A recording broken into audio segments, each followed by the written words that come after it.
'73, what did they call it? They called it like the dropout year or something like that. Was that from Connie? We're What? calling ourselves the lost class. Yeah, the lost class. Why is that? We just have not been participants. We haven't really had a class rep, you know, on the Hamilton alumni magazine. And it's not for want of them asking. No one's ever stepped forward to do it. I don't think our giving rate has been very high. And I don't know, people have just kind of scattered and not really come forward in the numbers of people that we've seen. Well, definitely last year's class and some of the later classes, there seems to be a lot more involvement. Well, maybe the because it's the charter class, the 72s, just they have sort of a more of a cause celeb. I don't, yeah. Yeah, I think so. I mean, even there's now another there are a lot of these projects, but there's one trying to identify people and photographs in the archives. Right. Most of the pictures that I've seen, well, put it this way, I recognize a whole lot of charter class people. I found one photograph that had people from the class of 73. So, you know, that was just. But you don't the recognize archives has been donated by people from the, you know, by alumni mainly. So it's not that the Right. college kept those, it's that the charter class will have brought them in. That could be. So, I mean, I don't know. I'm not trying to take it personally or anything. I just think, you know, we were just in a funny position. I mean, most people, when they go to college, they never even think about, oh, you know, the first, you know, who were the first people who ever went to this college or anything like that. They're just their own unique class. But I just think for our class, there was so much made about the first class that we were, when we came in, you know, the excitement had kind of died down by that point, which is fine. But the first class has always continued to be the charter class. And well, and the other thing, I'll just get this out because it is a personal frustration. Every big all Kirkland alumnae has always been on the 5th, 10th, 15th, 20th year reunion of the charter class. I suggested many years ago, and I'm probably others have too, you know, why don't we have our reunions every 4th year or every 7th year or something, so that it wasn't always very convenient for the charter class people to come on their 5th reunion, but nobody's going to want to go to the 2 reunions 2 years in a row if they live any distance. So they did plan to do it for the last one, and that because of COVID fell back on the charter class again. Right. And because I can't remember which year it was going to be, but a different one. Yeah. And I've gone to some and they've been great. And I went to my 25th reunion and it was so horrible. I mean, just because nobody showed up really. And I think Kristen said she showed up at her 40th and she was the only person there. So, you know, hi, Ellen. And I'll stop my complaints. That's just something that's actually it's good for posterity. So it's good to hear, you know, what's happened with your class. So I don't really see it as a complaint. It's more just this is, you know, it's an observation. There's something else I've observed, which is that the charter class had their 10th reunion almost at the what would that have been?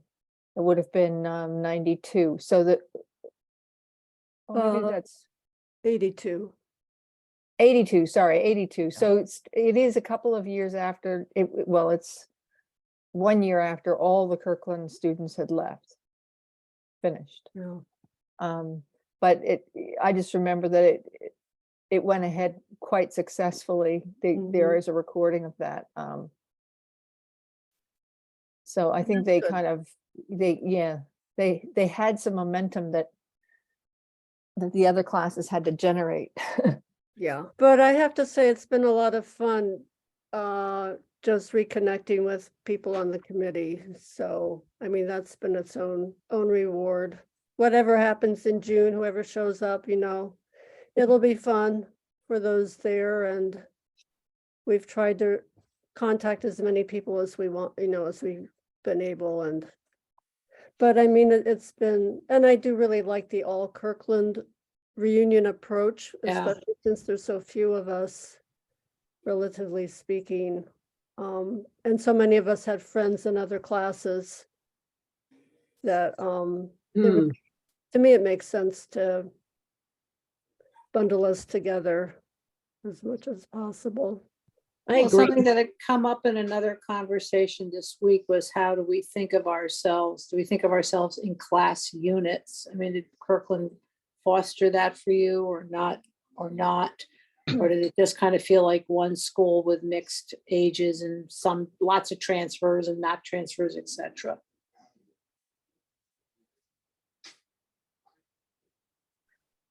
I had most of my friends in the class below me. Lots of them.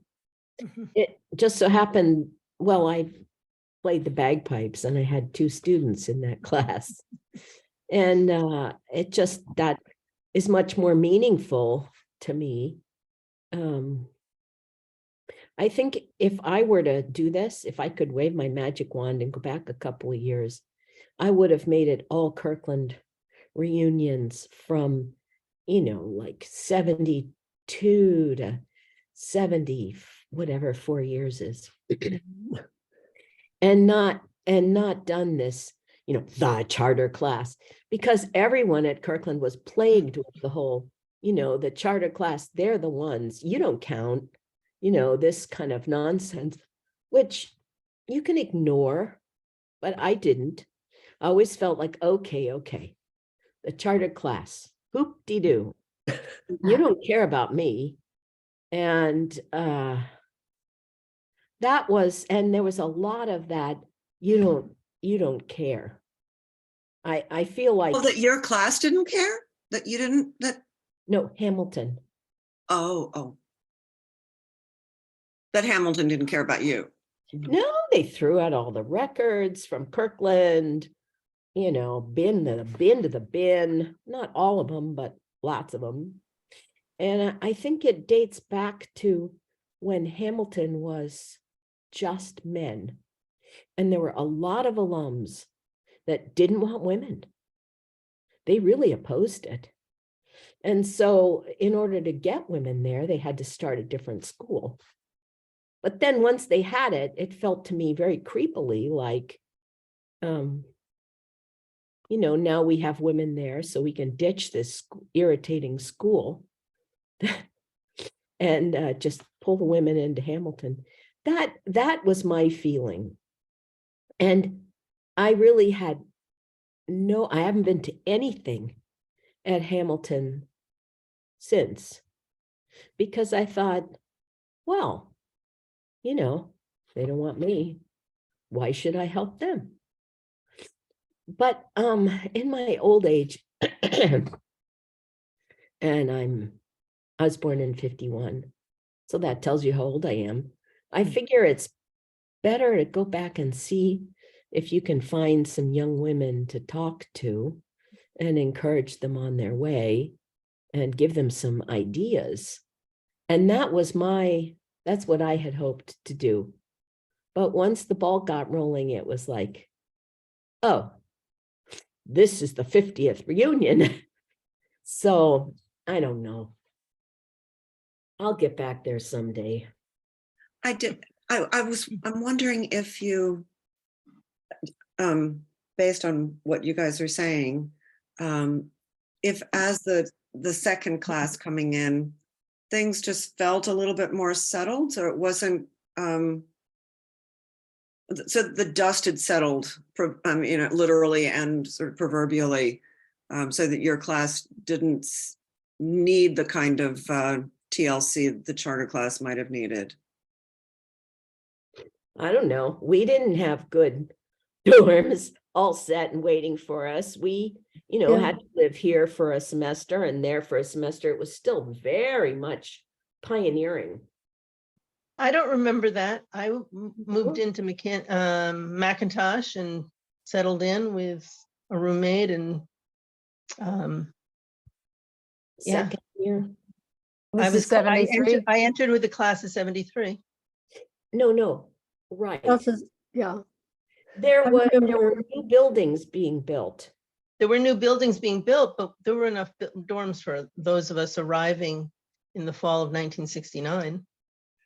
In the fall of 70, though, we, at least a lot of us were Not everybody. three in a room because they hadn't finished the A and B B dorms on time. Right. So that one semester we were tripled up. But not everyone, not all the doubles were tripled, I guess. So I wasn't there in 1970, the fall of 1970, spring of 1970. So I didn't have that experience. I missed that entirely. But freshman year seemed like it was. I said this in another session that that things were settled enough that we were breaking rules that had actually been created by the charter class, so in collaboration with the administration Right. and faculty. So What kind of rules? well, the big one was the parietals. It had been, the rule was the guys couldn't spend the night, and then, but even within weeks, there was a guy sleeping on my floor. My roommate had invited in.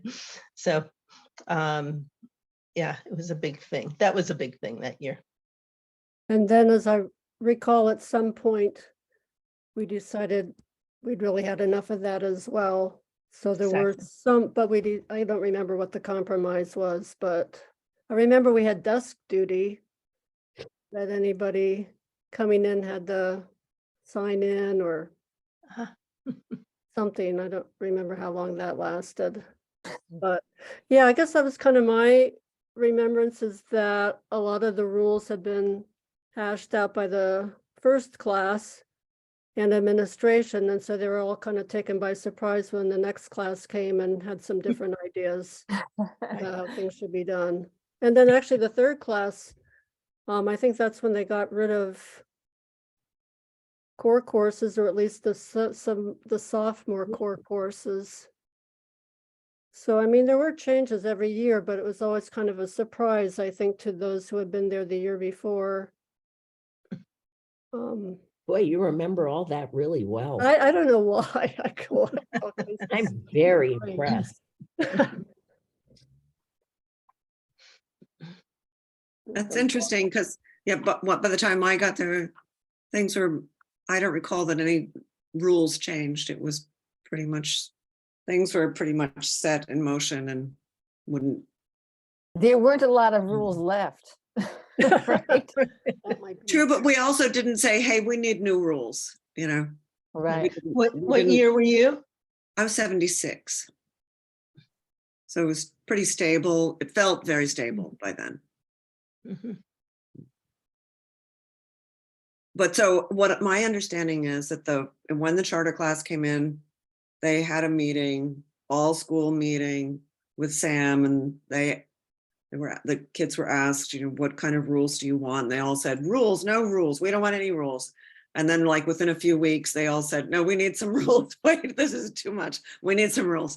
But then by the time you guys came in, you guys are again saying, wait, we don't like these rules. Oh, it's How so- about your relationship with your parents? What did that feel like going to a new school, and how did they feel about the rule breaking? I don't think my parents even knew about it. They were oblivious. No, nothing. And you have to understand, back then, long distance phone call was pretty expensive. There was one telephone on the hall. No phone, no cell phones, no phones in the room.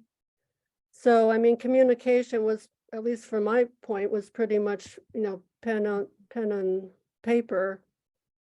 And I wasn't going to spend a lot of time writing about all that stuff in the time that I had to write letters. So You didn't have phones in your room? No. No, it was just a pay phone in the hallway. We had the payphone in the hallway, but we also had phones in the room.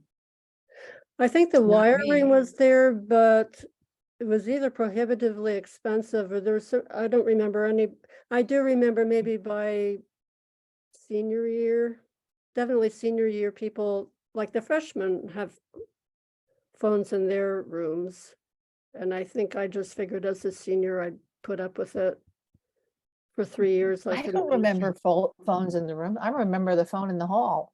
There was nobody in Yeah. my suite had a phone in their room. Well, you'd have to pay for it. I mean, it wasn't something they provided. Had a jack in the room. Yeah, right. No, I don't know. The phone was just there on the wall.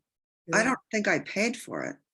That must And have I been- remember we had a phone because I had lost my voice and I lived in fear of the phone ringing Hmm. because then I'd have to pick it up and, oh.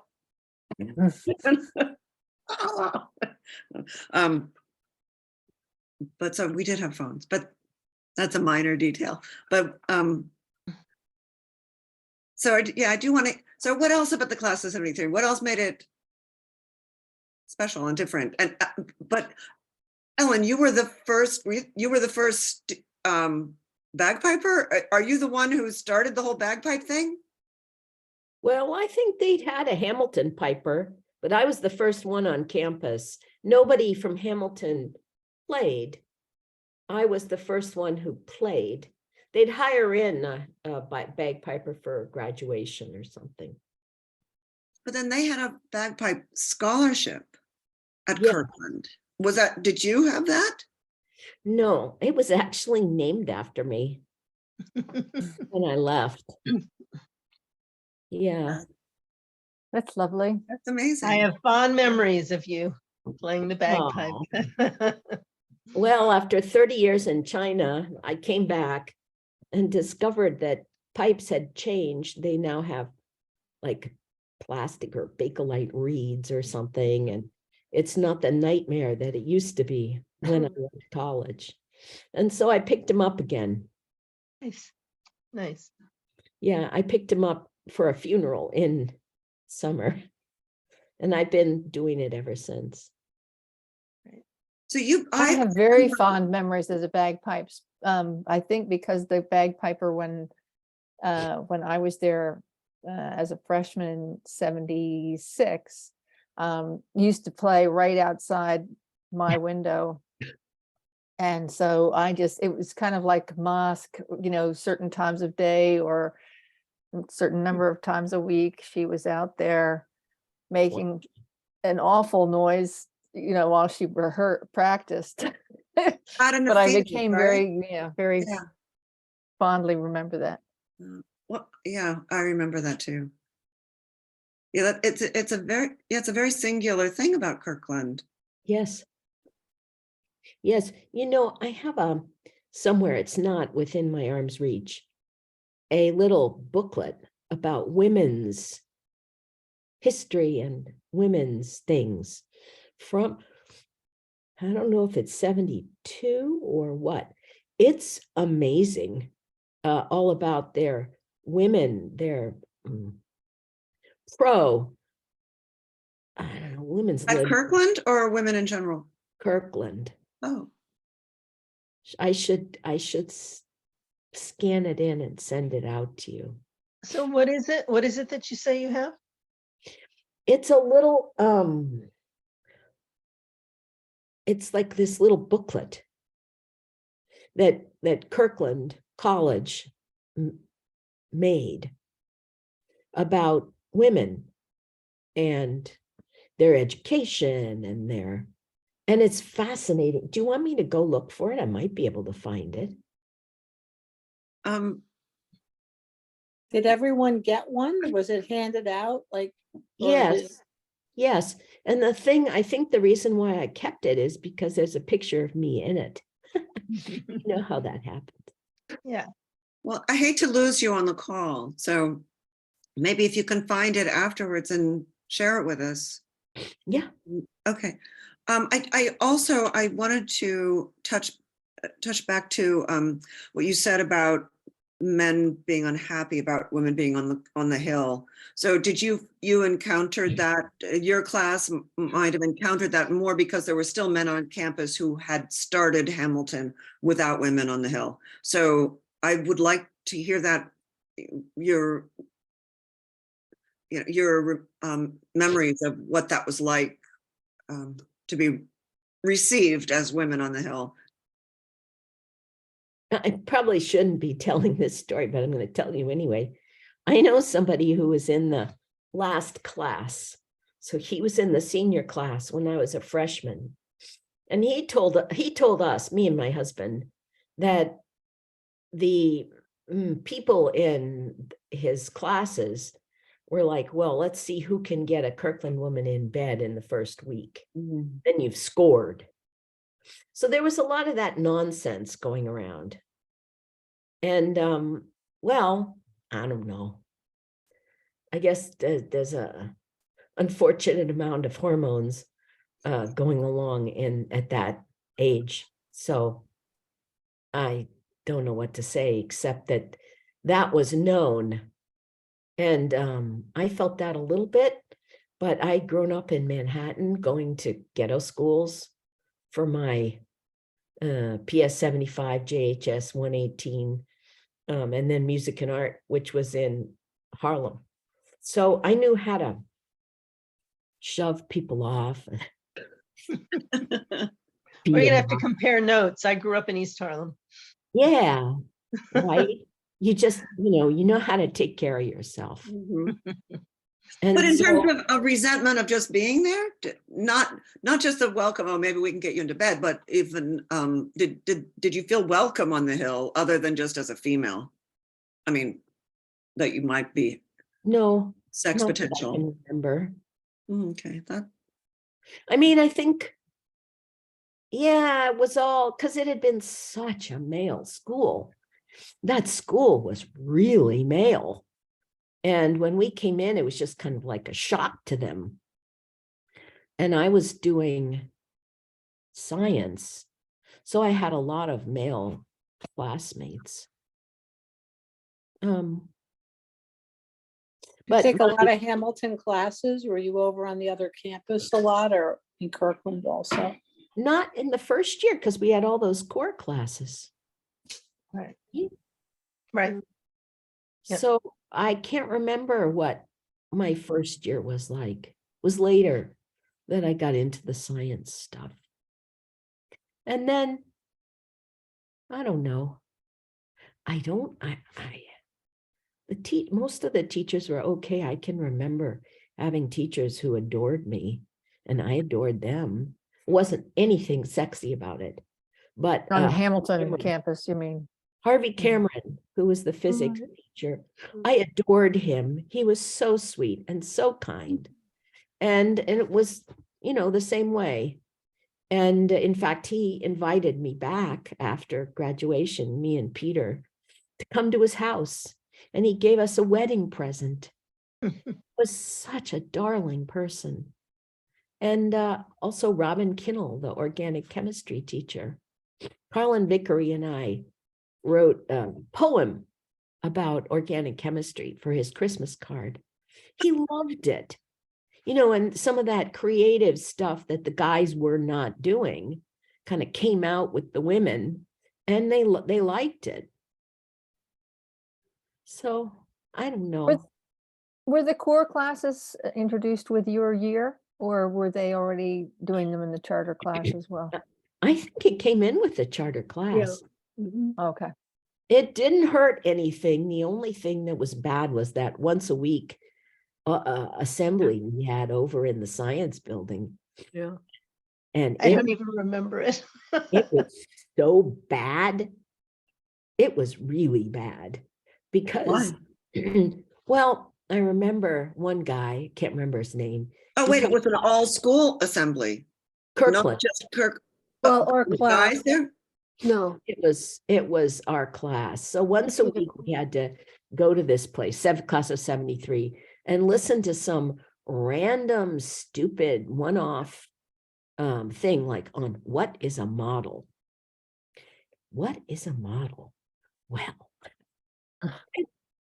It was bad. I used to sit there with Mailing Hom, and we'd just giggle our heads off and make funny pictures. And What is a model? What kind of model are they even talking about? right, exactly, science. It was a science thing. But I'm still not clear. So this was Hamilton and Kirkland 73? No, No, just Kirkland 73, but you met at the Hamilton campus. Well, it's Yes, the only place big enough And for it us. was so basic that you're saying it was bad because it was just so basic, the education. well, they were trying to mix like humanities and science and, all the different themes, and it didn't work. So, and they canned it, I forget when. So you probably didn't have it. No, we didn't. Oh. Okay, so there are three core courses. There's one in the social sciences, one in the sciences, and one in the humanities. And then, for instance, in the humanities, each of us would be doing a seminar in some aspect, so either history, philosophy, or literature. I think those are the three. And then all the students would come to around a theme. And like you mentioned the other day, the first one had to do with Greece, ancient Greece. Peloponnesian War. Yeah. And so we read the history or literature or philosophy around it, and then come together once a week in a lecture. All three disciplines together, and there'd be a lecture that was supposed to appeal to all of us. It did What not. I remember is that's where everybody learned how to knit or crochet. It did not tie a thing together. I can't remember, but I will say in this, and you may not have taken the natural sciences because you were taking physics or whatever, but I could not stand that course, the history and philosophy of science, but in years gone by, the stuff I learned there has really been useful to me. I mean, maybe not that I use it every day, but a lot of it does pertain to social theory and other things. So I think it was just so far beyond me that I just thought it was ridiculous. But Are you talking about one of the core courses? yes, Did you I have love- Norman Boggs? I had Carlton Maley. Uh-huh. And I remember that little model of the solar system that you couldn't see it. It was, so you only see this two-dimensional shadow, and you had to figure out what it was. You didn't tell us it was the solar system, but you could see these lines going back, lights and whatever. And I remember just complaining, which I was very good at. But it was a good demonstration, now that I look back, and it did kind of make the point of how you come up with a hypothesis and a theory and the scientific method and all that. Actually, I loved that class. Did you? It was wasted on me, but Well, what was the point of the core? I mean, like Columbia has a core, and there may be a different goal for Columbia than there was for this. Did they tell you? Did someone explain to you, here's the core and here's why we're making you take these classes? oh, probably. My guess is it was a variation on a normal college's freshman, lecture halls or something. So instead they broke it down into small groups of maybe 12 people. And so I only remember Norman Boggs. And then I had this horrible philosophy teacher in the second semester. So it was more modern. And it was, he was just so bad. It's the only class I came, I don't know if I failed, but I got close to failing. So,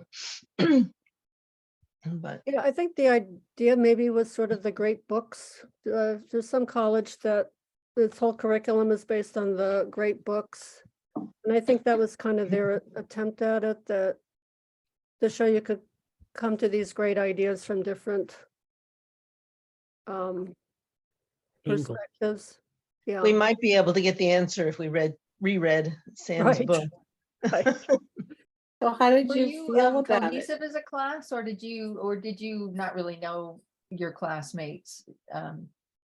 Who was in your class and things like What was that? the first half of your question? I was wondering if you felt cohesive as a class, or you didn't really know who else was in your class, along. You the mean way. of the 150 women? Yeah. I mean, the people I felt look back fondly mostly were the women on our floor. So there were 6 sophomores and 6 freshmen. And those are the people I remember most vividly. Yeah. And Your first year. my first year, yeah.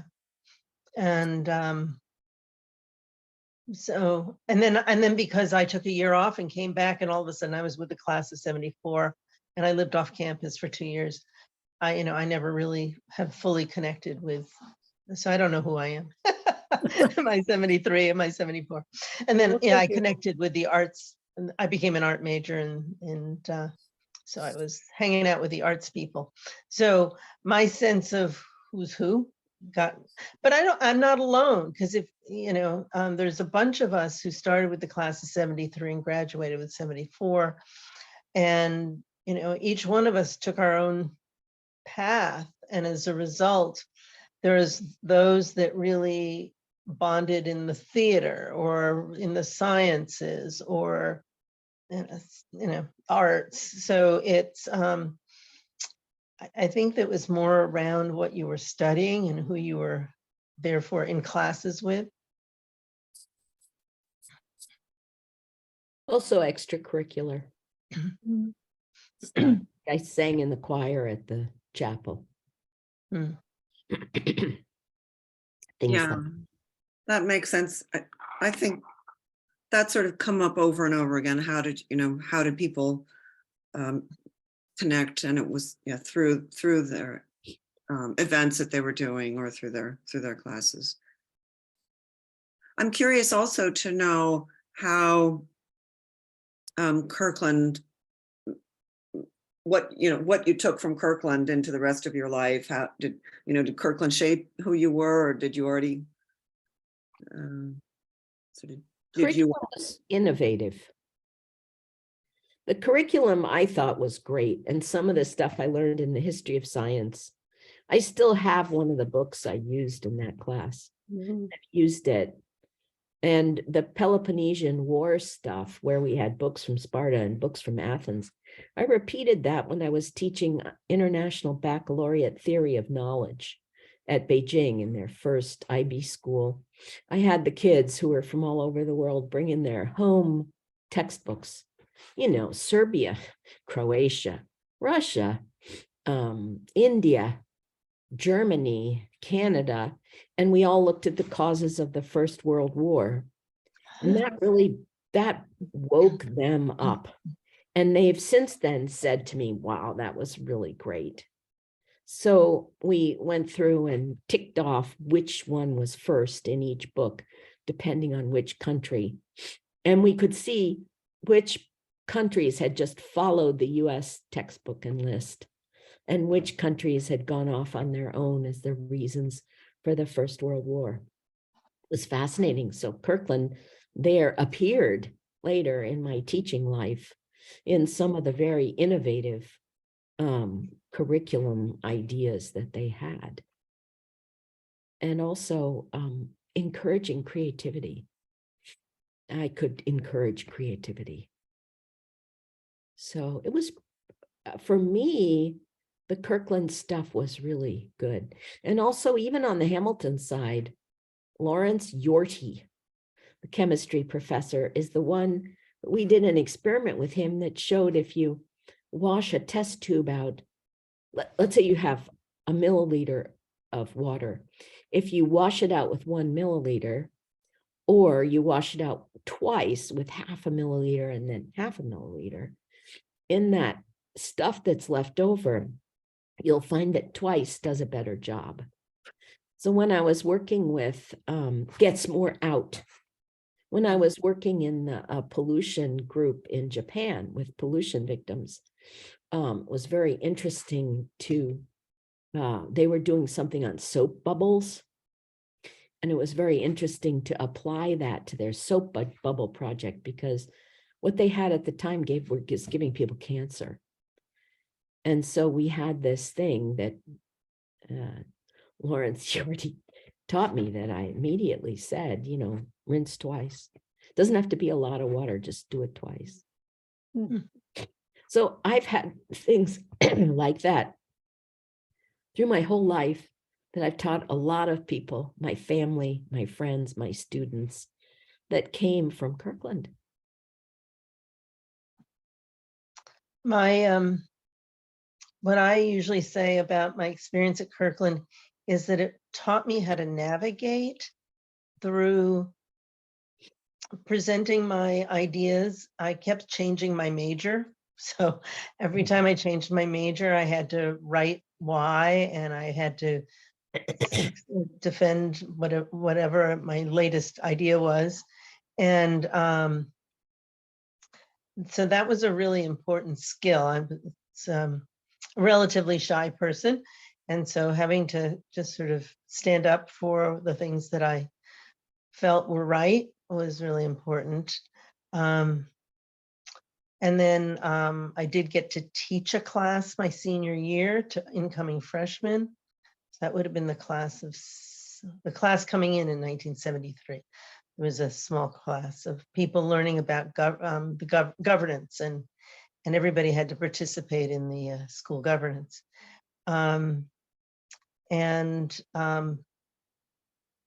So I think those, and then I was also part of the group that's created the co-op dormitory. And so all of that, and then I was the first job manager of the dormitory. So it was, those were all things that gave me a strength that led, I was able to carry on. And when I applied to Yale School of Management, they asked for an example of innovation or entrepreneurial tendencies. So I was able to talk about the whole process of how we came up with the idea of the co-op dormitory, and then how we created it.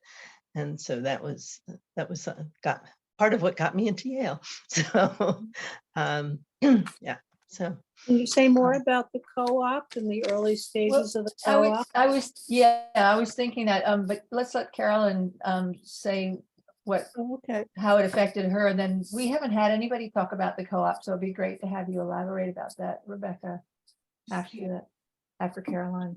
Yeah, I guess the two things that I feel I've carried with me, one are writing skills. And I won't say I'm the absolute best writer in the world, but I write well enough. And that's helped me in many ways. I mean, I've had papers published. I was in academia, and I've had papers published with no,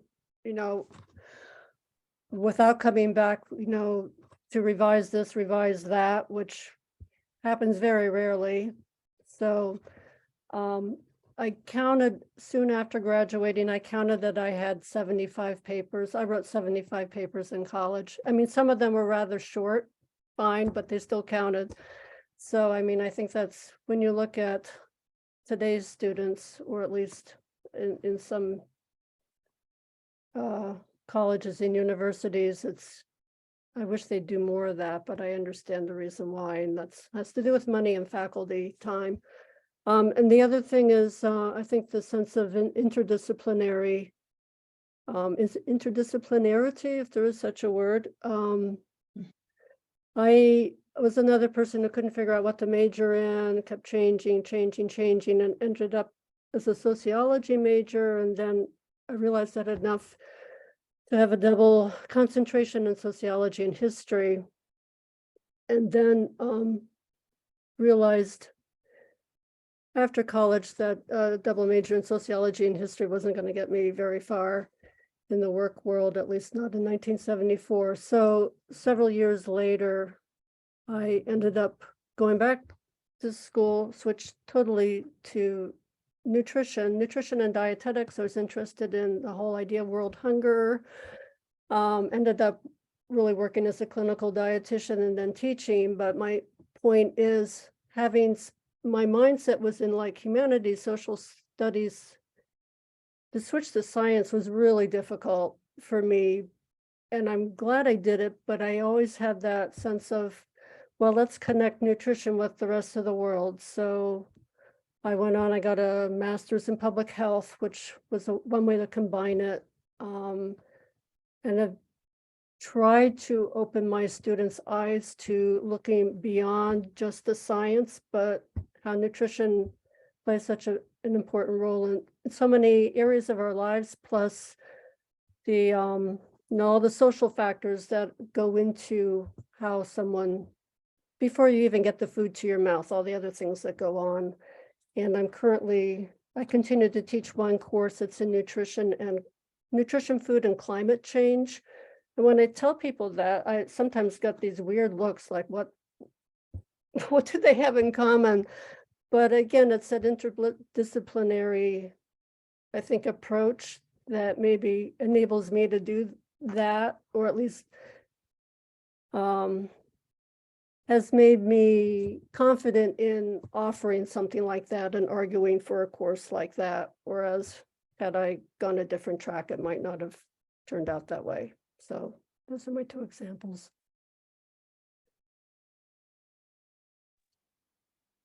I think nutrition and food and climate change is a big deal in curriculum now. My goddaughter is majoring in it at the University of Washington in Seattle. That's what she switched to from straight environmental science. So clearly you were a trailblazer.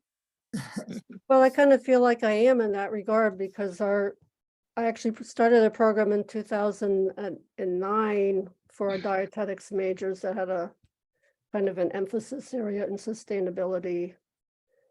And I know people at that time thought, oh, it's just a fly-by-night thing, fad, but clearly it's not. So, but I'm glad to hear others are going that way now, especially in Washington State. I have a number of former students who live there now, and I hear from them as well about being on the forefront. Over the last few reunions I've been to, and I've noticed that a lot of the women talk about all the different things they've done, and partially that's sort of the lot for women anyway. That they raise children, they write a book, they work for a while, they change careers, maybe 5 or 6 times during the course of their lives. But while you're talking, I'm thinking about that. That maybe that it's also because of the way that we were taught that we were able to think in terms of connecting where connections might not have been made before, and thinking in new directions that we might not have might not have thought of had we not gone to Kirkland. I think there are fewer barriers in our thinking, perhaps, or the idea that, well, yeah, let's think about that one. Maybe there is a connection. Well, writing your own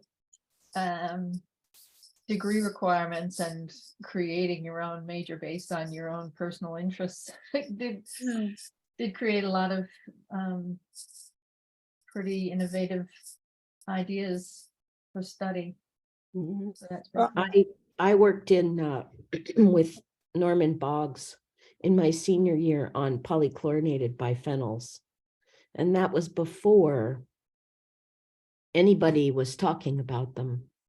And that's how it was that I went to Japan and worked with the people in Japan where they had been poisoned by polychlorinated biphenyls and then pushed out of society because they weren't normal. all the work I did on that was a really helpful thing, and it was cutting edge. Thanks to Norman Boggs. Awesome.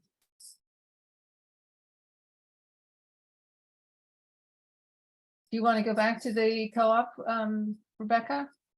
Do you have anything to say? I mean, because it was kind of a mystery to the rest of us on campus, I think. I think it was the first co-ed dorm on campus. It was, it didn't really get started until they had to renovate. So in order to make a kitchen and dining area that was large enough for the, I don't know, I think it was 48 people in the dorm. And so even though we were living there the first semester, we were still eating in the cafeteria, but then second semester, we were cooking, ordering food. The whole year, I think we were taking turns cleaning bathrooms and vacuuming stuff. We were still paying the same amount that everybody else was paying, but it was an opportunity to sort of mix it up. And so there are people that still come up to me and say, oh, I remember, and not everybody was a senior. So it was a mix of guys and gals of different grades, years. And so I think the idea was to try to create a place that was, it just gave a different alternative in terms of how you weren't just, we ate good food. We got really healthy food, organic, and not necessarily organic, but whole grains. And a lot of it was vegetarian. And so it was just a different alternative to the cafeteria, for one thing. And then it was an opportunity, I think, for people to build a relationship within the dormitory. And then, as I said, it was co-ed. I think the guys were supposed to go to the bathroom on one side of the floor and the women were supposed to be on the other. And that lasted, a week or something. So it was, but I'm thrilled that it's still going. And it now is. How did it come about? How did you, was it a core group's Yeah. idea or one person instigating it? So we work in Doris. Did anybody take any courses with Doris Friedenson? She had taught courses like education, social change. She was the dean of students and a very opinionated person, and she pushed people to really sort of think about themselves and think about how they were interacting with the world. And so it was it was very challenging, and I don't know if you'd say academically challenging, but certainly emotionally challenging. And I took 2 courses with her. And so at one point, a bunch of us were sort of frustrated with the apathy on campus at a time when here we had, especially at Kirkland, we had the opportunity to really have a voice in what was happening on campus. And I, for one, wasn't participating, and there were a lot of other people that weren't participating. So we did a survey to find out what would interest people. I don't have that survey, I don't think, anymore. So I can't tell you exactly what it was, but it was sort of a, if you had opportunity to do this, would you do that? Sort of, and then out of that, a bunch of us decided that we would try to create a co-op dormitory, and we were able to convince Sam, and then we worked hard on it and came up with the whole plan for it that got past the administration, passed by the administration, accepted it. So, and then they put the money into renovating. So Did the Hamilton administration get Kirkland. involved? Just No, Kirkland? this was all Kirkland, but somehow guys were had the opportunity to live in the dormitory as well. Which So- dorm was it? I believe it was Keene. That's correct. Yeah. Well, it was when I was there. anyway. Yeah, so it was at Keene for many, many years.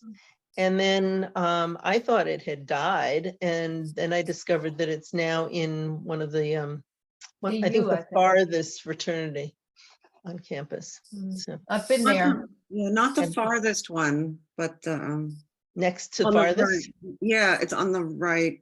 As you're yes, in the library. I mean, on the same side as the theater. yeah. Goes There's a DU. very different atmosphere, I think. What are you holding up, Ellen? This is the book I was telling you about. Oh, you found it. I wonder if I have that. What's it called? At Kirkland, spring issue 1972. Hmm. And it has in red letters on the front, listen to this, a quote from Sam. There is a cry for humanity. Don't turn me into a number. Don't treat me like a thing. Look me in the face and behold me as an individual. And I thought, well, no wonder they kicked him out. And this one is a report on Kirkland's Women's Conference. And they have, by Rosalind Hoffa, a summary statement of the conference.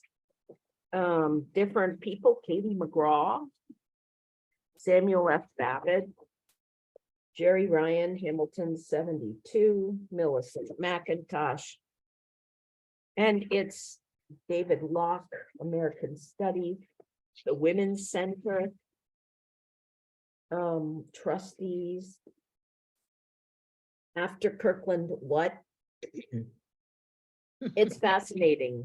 how- That's a treasure. You know, I have no idea why I have it. My mother threw out my stuff several times over. So I have almost nothing from Kirkland, but I have that. I'll send it in to you. Because Would your you- picture was in it. And friends.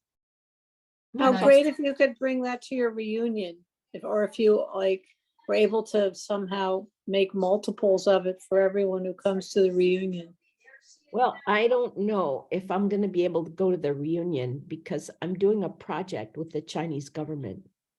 And I have to, Wow. so. So I'd like to hear what each of you are doing.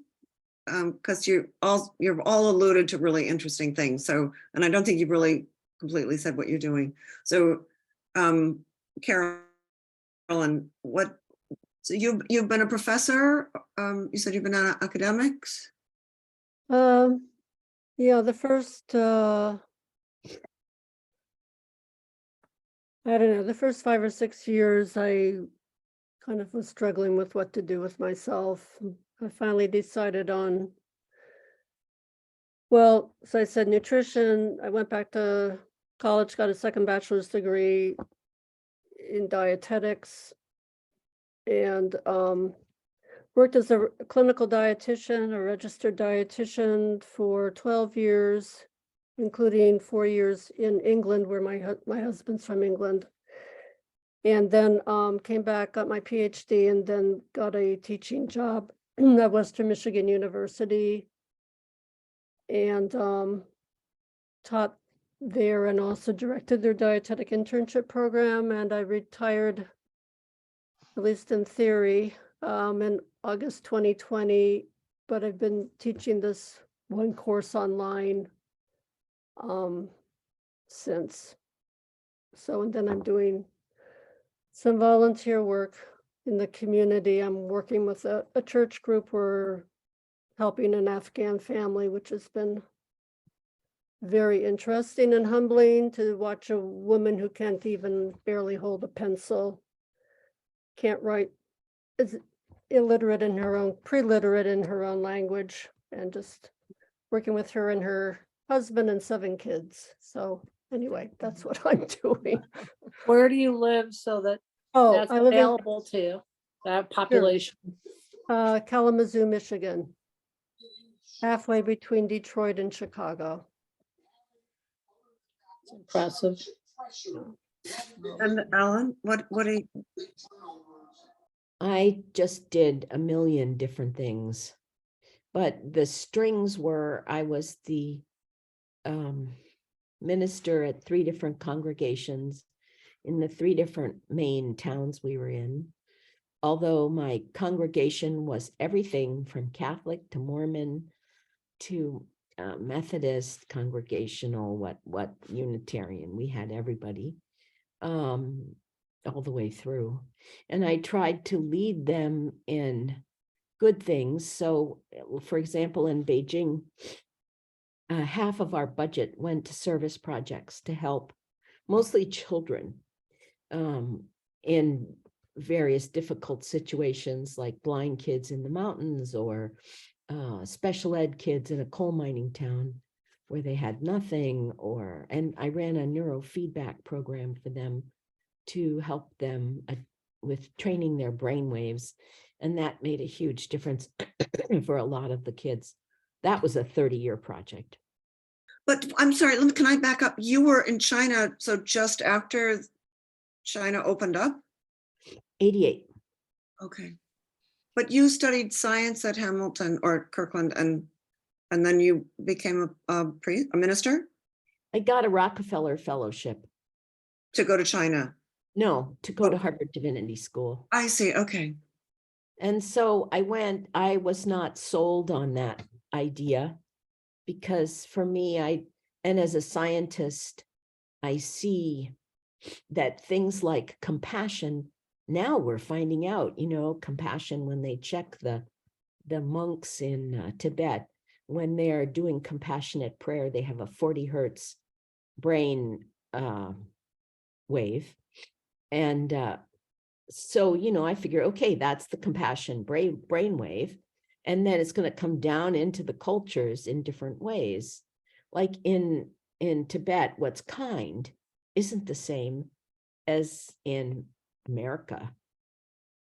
It's a long topic, but anyway, you've got that compassion brainwave, and then each culture does what it will with it. And if you have like 2 more hours, I could go on about this, but I won't. And so I did that. I did a lot of teaching, substitute teaching mostly, science. And so that was kind of the mix. I was also on national TV because I could talk about cultural differences. So I was on primetime national TV for 7 years. In China. China?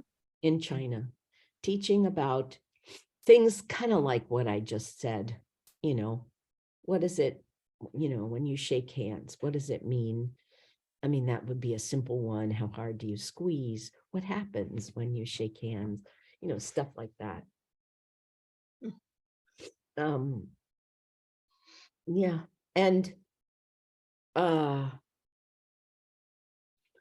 I've come home, and after I've come home, I've got a project going in the mountains outside of Fuzhou where they had an international settlement from the 1886 on. And it was not like other international settlements where the foreigners were obnoxious and looked down on the Chinese, but it was a very open and sharing and harmonic site. And so I've kind of, when I uncovered this history that the foreigners and the Chinese people were in harmony together, not being mean or looking down on one or the other, I decided, well, this should come out. So I've been working hard to research both with living and dead materials, families who wrote letters back in the old days, and also people who were still alive, who were on the mountain. Peter was born in Fuzhou and spent his first summer on the mountain. So it's been nice. The government's been very positive. And our program is US and China working together without one of these, the American leading the thing. but we share in our leadership. And because I've had 30 years in China, I can do that easily. So I'm now about to go on a People's China Friendship Association, National Association tour, and take some people back who haven't been there whose family hasn't been there in 50 years, 60 years, more than that. People who are in their late 70s. And the Chinese government is honoring them and honoring us for our work in being good friends with China, and the Chinese people being good friends with us. And that's what I'll be doing in June. So interesting. And you, Rebecca?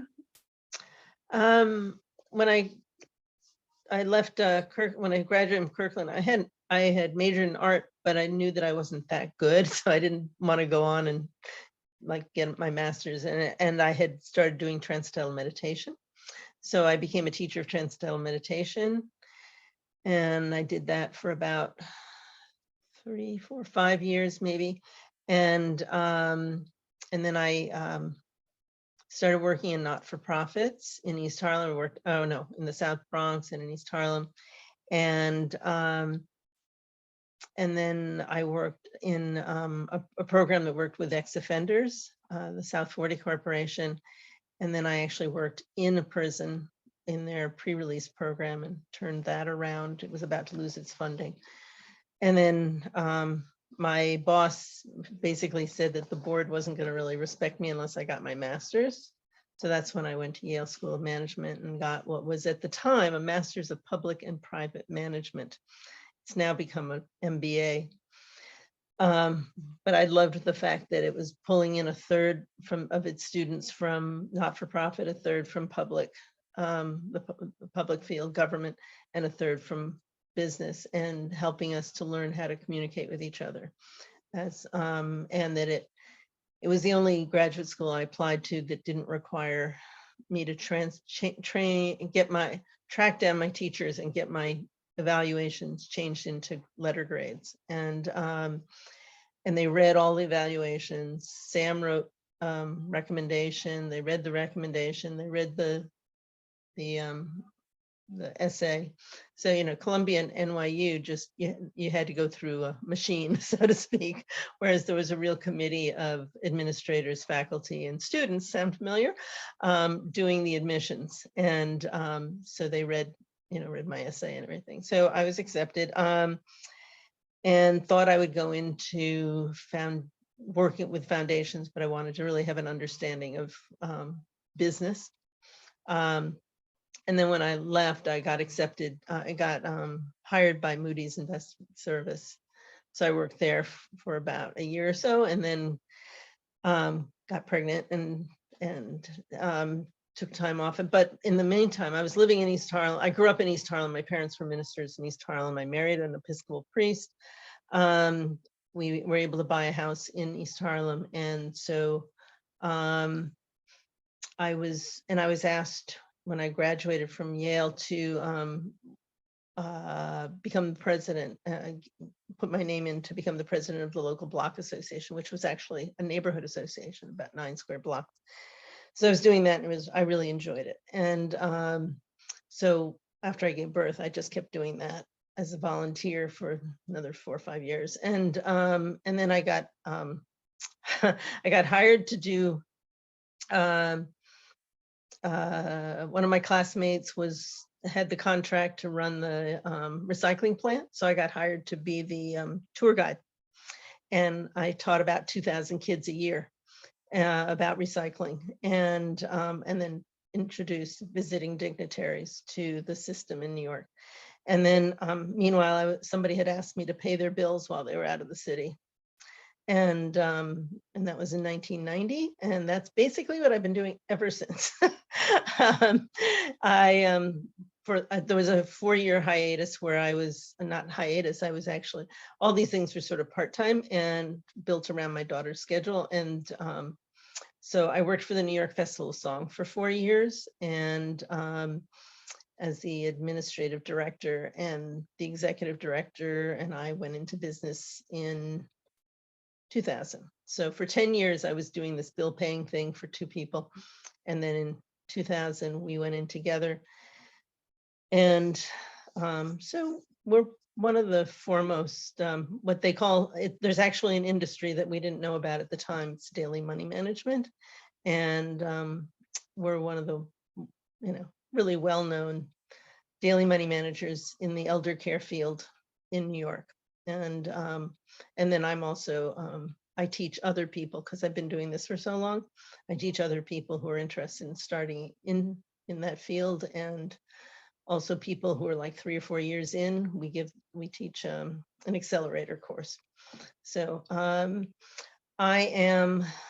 my staff is running the business while I'm on Martha's Vineyard right now.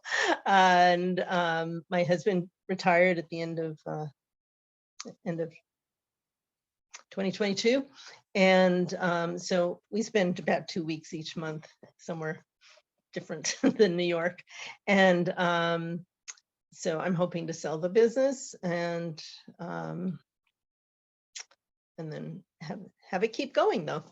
And so I've got a good group of people who are doing this.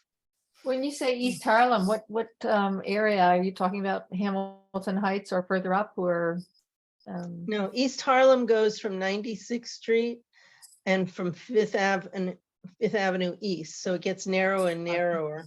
And Before the bridge. Before the, for the Willis Right. Avenue Bridge, but there are other bridges farther up in the narrow sections, but it's all defined by Fifth Avenue. And so I grew up on 100th between 1st and 2nd, so very close to Yorkville. But I live on 118th east of 1st now. And I've been there for 43 years. Patsy still there? What? Is Patsy still there? It is. It is. Oh my gosh, I tell my husband, I grew up in Manhattan too, so. Yeah. So, I live right down the block from Patsy's. So, yeah. Such an eclectic group of stories. I mean, all these stories are all three of you have taken some circuitous routes, and it's very interesting. I'd like to ask every single Kirkland woman to tell us what they've done with their lives. Yeah, it was like I don't think I ever lasted more than 2 years in any job until I started doing the daily money management, and then I just really enjoyed it. And so it's because I'm really helping people with, like, especially with seniors, helping them to stay at home, and then helping them coordinate their relationships with attorneys, accountants, financial advisors, insurance brokers. So it really makes it possible. And then also helping to hopefully put up barriers, minimizes fraud, or able to undo fraud that's happened. So it's very rewarding. And What's the name of your company? I was wondering what the name is. I'm one of those people who is going to need you or Yeah. or your clone. right. Me too. So too. it's Eddie and Shine Group.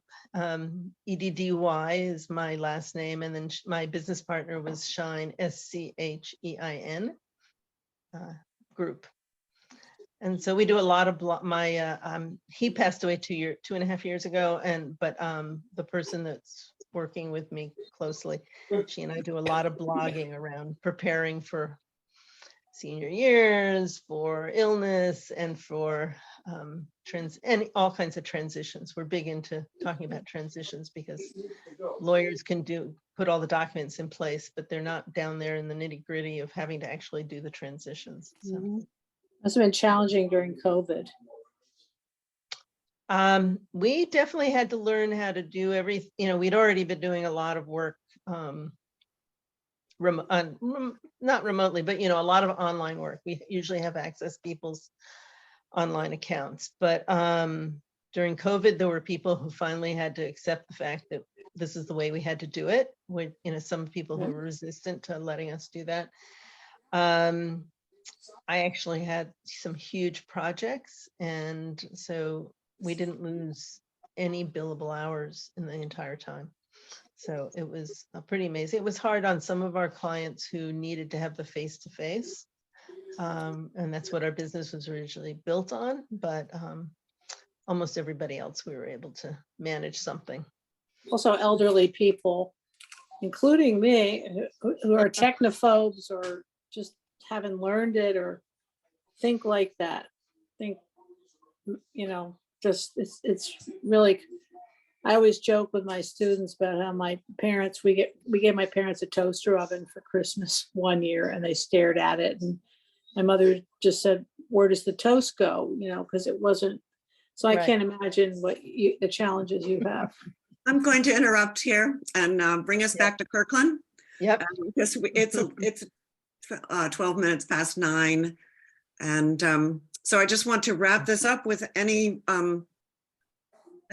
thoughts that you'd like to share about your time at Kirkland, things that we haven't touched on. We haven't touched on sex or socializing or extracurriculars or dogs or the weather, any winter, spring. So if anything that comes to mind that you might like to, was a particular interest to you while you're on the Hill, or particular, really speaks of Kirkland to you. I headed the Humane Society. They were having trouble with pets the first year, so I said, well, I'll start a Humane Society. And it worked out really well. And we got some rules where we needed rules about dogs and probably pooping on the road or something. So it worked out well. I had a 25-pound cat named Meander, and I needed him. And it was great that he could come with me. I don't think we still had that when I came on, but I don't remember. I'm sorry, what were you going to say, Carolyn? You were going to. I was just going to mention a music group I was part of. I doubt you have any place. It was called Die Gustibus, and it was actually started by Thomas Colby, who was a German professor at Hamilton. And we did early music, and we met on Sunday nights at the Colby's house. Ursula Colby always disappeared, so we never saw her. But there were a number of Kirkland students who got together with him, and actually Walter Broughton played harpsichord. So it was kind of a weird group, but we played a lot of early music and recorders and stuff. Just women? Recorder guy. Who was the famous recorder guy who came and participated, did teaching? I was in that group. Or Were you?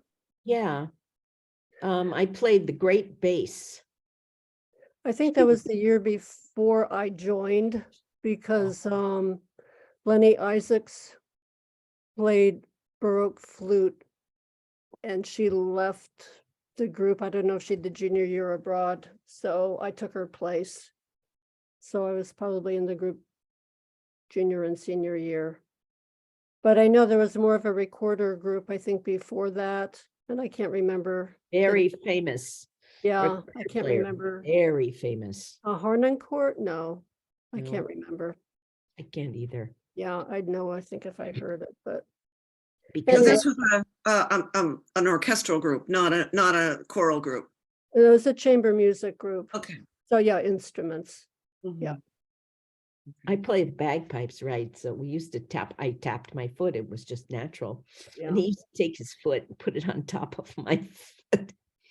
Because when you're playing that kind of music, you're not supposed to tap your foot. Right. That's what I remember from that. And I do remember Ellen playing bagpipes, I think, for Easter.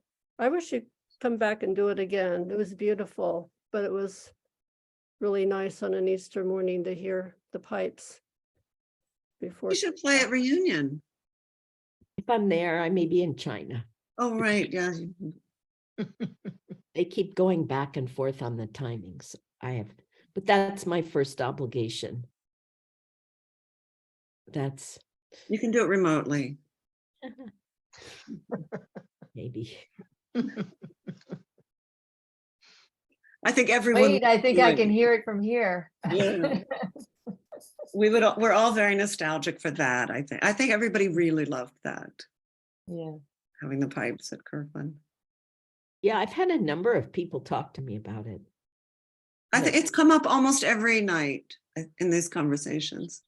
Huh, wow. There was another woman named Jennifer, right, who came in after you. Was there a woman?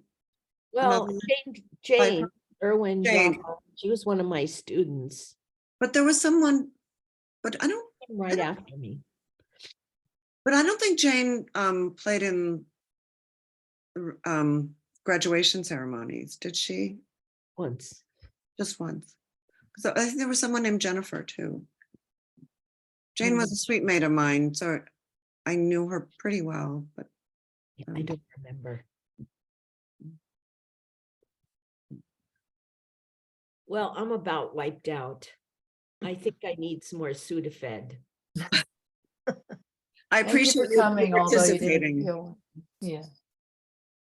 I hope I wasn't too grumpy. Trying not to be grumpy in my old age. I don't want to be a grumpy old lady. Yeah. No, you were not grumpy at all. This was a joy. Thank you all so much.